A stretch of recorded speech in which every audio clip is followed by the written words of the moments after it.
Se você está desenvolvendo alguma aplicação com IA generativa ou está estudando sobre o assunto, já deve ter passado pelos agentes, né? A ideia dos agentes é que eles tenham ferramentas para resolver determinadas tarefas.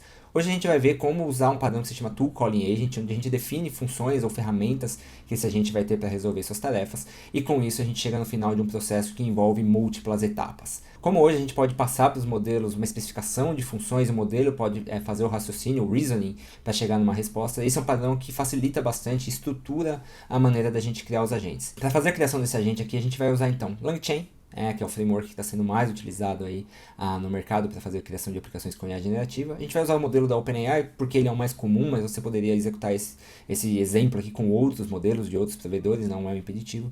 E para a parte de dados a gente vai usar o Astra porque ele já tem algumas APIs que vão facilitar bastante o nosso trabalho aqui, tá bom? Esse é um tema muito relevante para quem está criando aplicações com IA generativa, então eu vou passar em alguns detalhes aqui. Apesar da nossa aplicação ser simples, eu vou tentar detalhar aqui os conceitos principais. Então, curte o vídeo, se inscreve no canal e aí a gente já vai para o mão na massa, tá bom? Vamos lá. Então, para a gente começar a falar dos agentes, antes de eu entrar no código, eu queria explicar um pouco mais de como um agente funciona, né? Qual é a interação entre aplicação, modelo e ferramentas, nessas tools que o agente tem. Tá? Sempre que fala tool, função, entenda que é mais ou menos a mesma coisa. Então, quando a gente tem ali a aplicação que está em contato com o usuário, então, a primeira coisa que a aplicação vai fazer é formular um prompt e, dado que ela tem as ferramentas disponíveis, ela vai passar para o modelo qual é esse prompt, instruções, a pergunta do usuário, a definição da tarefa do usuário, mais as ferramentas que essa aplicação tem para resolver o problema. O que a gente vai fazer nesse momento é o reasoning, é ele tentar entender o que ele tem de opções, dado o problema do usuário, e vai determinar para a aplicação qual função que ela deve executar e os parâmetros, tá? A gente vai ver isso mais em detalhes.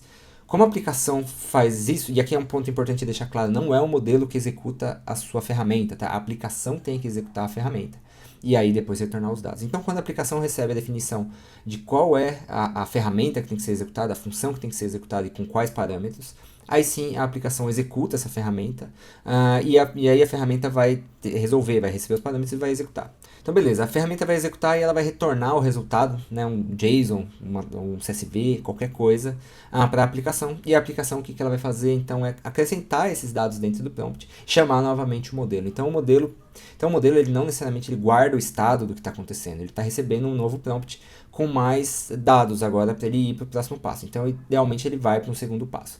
Aqui, os modelos têm capacidades diferentes. Eles podem pedir mais do que uma função, eles podem solicitar funções em paralelo, uma dependente da outra.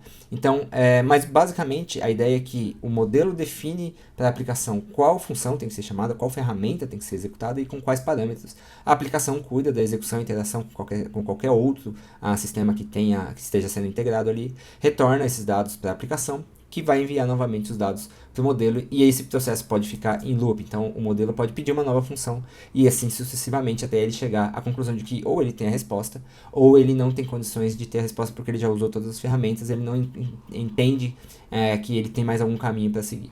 E o que pode ser uma tool? Uma tool pode ser qualquer coisa. Na prática, pode ser uma função que faz um cálculo simples, ela pode ser uma chamada de uma API externa, pode ser uma chamada para um banco de dados para coletar alguma informação, ou mesmo para gravar alguma informação em algum banco de dados. Então, qualquer processamento que você precisa fazer para resolver um determinado processo, pode ser, a gente divide isso e coloca dentro de uma tool para que o modelo consiga instruir a aplicação a executar essa tool. Então, a tool pode ser qualquer coisa, inclusive RAG, né? Eu posso ter um processo de RAG para que o RAG seja uma ferramenta que a gente tenha para resolver um determinado processo. Então, qualquer coisa pode ser uma tool, desde que ela seja possível de ser executada ali através de uma função e através de código.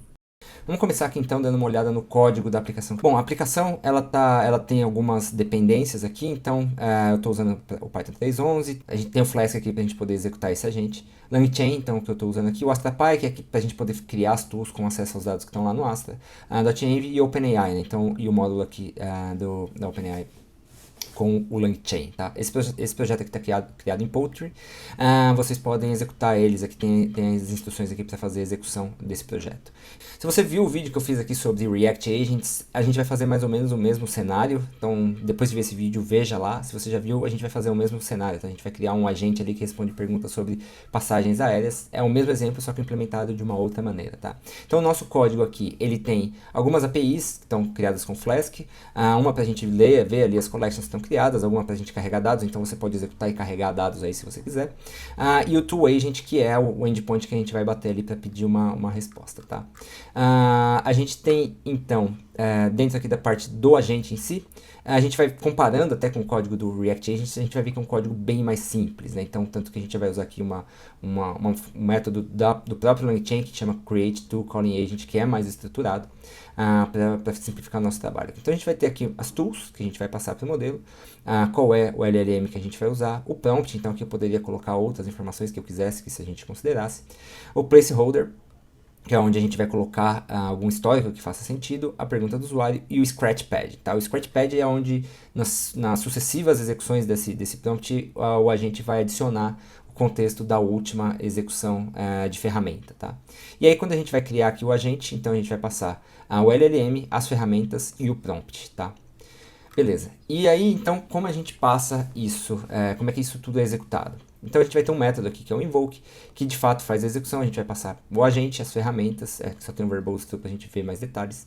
E aí, de fato, a gente executa esse agente passando a pergunta do usuário. E nesse caso aqui, eu estou passando também o ID do cliente, tá?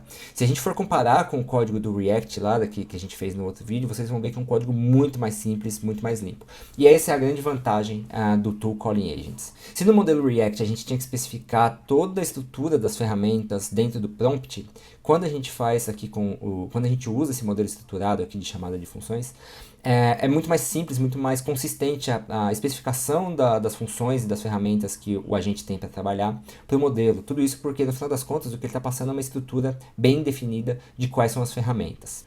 O que permite a gente passar de uma maneira mais estruturada essas informações para o modelo é a utilização desse Structured Tool. O Structured Tool é uma maneira mais que você declara mais quais são os parâmetros que você vai usar. Então, por exemplo, aqui, vamos pegar essa mesma função getScheduledFlights. Então, eu estou dizendo aqui que essa Structured Tool ela vai ser criada a partir de uma função, nesse caso aqui getScheduledFlights. Ela vai ter um determinado nome, ela vai retornar ela tem a mesma descrição, aquela mesma descrição que eu mostrei lá, e ela tem um esquema de parâmetros. Esse esquema de parâmetros está definido aqui em cima. Então, dessa maneira, a gente está definindo claramente, usando o Pydantic, qual é a estrutura que a gente está esperando para essa chamada. Então, com isso, o modelo sabe exatamente qual é a estrutura que ele precisa chamar. O que o Structured Tool faz, então, no final, é converter o modelo que foi criado aqui com o Pydantic, para uma especificação de JSON que tem todos os parâmetros ali que ele precisa executar. Tá? Quando a gente define essa ferramenta e passa ela dessa maneira, como a gente viu ali no código, o que a gente está fazendo é definindo esse payload todo aqui para ele ser passado na chamada da API, e com isso o modelo lá, o LLM que a gente está usando da OpenAI nesse caso, consegue entender mais fácil como utilizar essa função. Tá? Beleza, e aí aqui dentro, como a gente criou isso baseado em uma função, a gente vai ter uma função que espera os parâmetros daquela mesma maneira que a gente viu anteriormente. E aqui nesse caso, então, eu estou fazendo a mesma coisa. Eu estou indo lá no Astra e fazendo um find dentro de uma collection que tem as minhas passagens aéreas. Tá? E aqui eu estou especificando o que eu vou retornar. No final disso tudo, aí depois, uma vez que tem um resultado, eu adiciono todos eles dentro de um array de respostas e retorno essas respostas. Esse é o payload, né? No final é esse array aqui, esse objeto que vai ser enviado lá para o modelo, para que, tendo agora essa massa de dados, ele consiga chegar na resposta. Aqui é importante ser bem específico no que você vai retornar, porque tudo que você retorna vai consumir tokens. Então, o ideal aqui é não retornar um mundo de informações, é tentar identificar de fato só o que é necessário, porque isso, no final das contas, quando você roda em escala, significa economia, né? Beleza, então vamos rodar aqui essa aplicação e aí a gente já vai entender tudo o que está acontecendo. Legal, ela está rodando, então nesse caso aqui eu subi uma API na porta 5000 usando Flask, né? E ele vai cair, a gente vai chamar esse endpoint aqui com uma pergunta, tá? Então aqui eu estou no Astra, onde estão os dados que a gente vai buscar, e aí dentro aqui do Astra eu tenho uma collection, vamos dar uma olhada nela aqui, que tem os flight tickets. Então é exatamente o mesmo exemplo que a gente viu. Eu tenho algumas passagens aqui para determinados destinos, e o que eu quero aqui é que, então, que ao fazer uma pergunta sobre um desses voos, que o agente encontre essa passagem e possa me retornar alguns detalhes dessa passagem, tá? Então o que a gente está fazendo aqui é usando o Astra como base de dados. Como o Astra já tem essas APIs que facilitam essa interação, você não precisa escrever uma query, né? Você poder fazer requisição via API, isso facilita bastante, por isso que a gente está usando ela. Então legal, minha aplicação está rodando, vamos fazer a chamada da API. Eu vou mandar aqui então quanto que eu paguei no meu voo para Los Angeles, tá? Então estou chamando lá na porta 5000, vamos rodar. Legal, então ele retornou aqui, né? Eu especifiquei para ele retornar então qual foi o ID do cliente, quanto a minha pergunta, né? Ele está falando aqui que ele pagou $350 no voo para Los Angeles. Vamos dar uma olhada aqui no Astra, vamos filtrar aqui Lax. E aí, beleza. Então, ele falou que ele pagou 350. Então, o que aconteceu aqui no final das contas é que, dado uma pergunta, o modelo entendeu que ele tinha uma função, uma ferramenta que ele podia executar. Ele especificou para a aplicação executou essa query e retornou esse dado para a aplicação. E aí, ele conseguiu chegar no resultado da tarefa que ele recebeu. Isso a gente pode confirmar aqui pelos logs, né? Como a gente rodou ali com Verbose, dá pra gente ver isso aqui com um pouco mais de detalhes, né? Então, quando eu executei ali, mandei a pergunta, o LLM recebeu a requisição e dado que ele tem a especificação, né, das funções, ele pediu para invocar essa função getScheduledFlights com o filtro do cliente e com o aeroporto de destino igual a Los Angeles. A função retornou, isso aqui já é um log da função, né, da condição que ele recebeu. E aí depois ele foi lá e falou, bom, entendi, mas eu ainda não tenho o preço dessa ação, então eu preciso chamar uma segunda ferramenta, que é a getFlightDetail. Agora que eu tenho o Ticket ID, eu vou lá e executo, e aí o modelo então solicitou que a aplicação rodasse isso, e aí a aplicação então rodou, esse é o resultado do Flight Detail, aí ele falou, bom, beleza, esse aqui é o resultado da execução desse processo. Uma outra maneira de a gente ver esse resultado é através do Langsmith. Lá dentro do código, eu coloquei duas variáveis a mais que permitem que eu envie os logs da minha execução, as métricas de execução, para o Langsmith. E aí a gente consegue, com isso, entender um pouco mais do que está acontecendo, tá? Então, aqui dentro do Langsmith, a gente tem todo o detalhe da execução dessa chamada, tá? Então, vamos ver aqui no Prompt Template, a gente vai ver que na especificação que já é o output, na verdade aqui, a gente vai ver que na chamada do modelo, ele pediu ali a geração e ele tem aqui algumas ferramentas que ele pode executar, tá? Então aqui ele vai ver que ele usou essa getScheduledFlights, toda aquela especificação que a gente colocou no modelo, e é baseado nisso que o modelo decide o que executar. Então ele chamou aqui o prompt, e aí ele até mostra aqui que essa função aqui foi chamada. Pois bem, o processo aqui seguiu, então ele chamou a função, aqui é onde aconteceu de fato a execução lá, então o que ele passou como input, o que ele recebeu de retorno, ele recebeu o ID, né? E aí então ele entendeu que, bom, ele precisa executar novamente, ele percebeu novamente as duas funções, só que nesse momento aqui, nessa segunda passagem, ele decidiu executar só a segunda, só que busca o detalhe. Então aqui a aplicação rodou o detalhe, e aqui foi o resultado, né? Então todos os dados ali, os dados detalhados.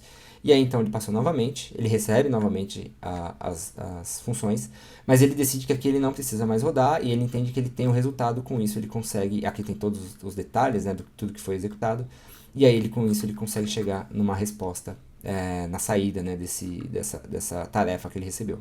Tá aqui, você pagou $350 no seu voo para Los Angeles. Tá? Bom, então é isso. A gente viu aqui uma maneira simples de criar um agente que usa funções para resolver determinadas tarefas do usuário. Como eu falei, esse padrão da chamada de ferramenta é uma maneira mais estruturada de você criar suas aplicações, porque você tem mais controle sobre os parâmetros e como você quer que o modelo interprete as suas ferramentas. Em comparação com o React, né, que às vezes vai permitir você fazer coisas mais avançadas, mais flexíveis. No Tool Calling Agent a gente consegue fazer as mesmas coisas, mas aqui a gente define melhor, a gente estrutura melhor o que a gente quer que o modelo defina, né, quais são as ferramentas e como a gente deve executar essas funções. Então deixe seu comentário aqui no vídeo, explica se ficou claro, se tem alguma dúvida, se tiver algum outro assunto que você queira que eu aborde aqui. Deixa aqui nos comentários, curta o vídeo, se inscreva no canal, aquela coisa toda. E a gente se vê em breve com essa mesma implementação aqui, só que agora, no futuro aí, eu vou fazer no Langflow, tá bom? Até a próxima, pessoal. Valeu!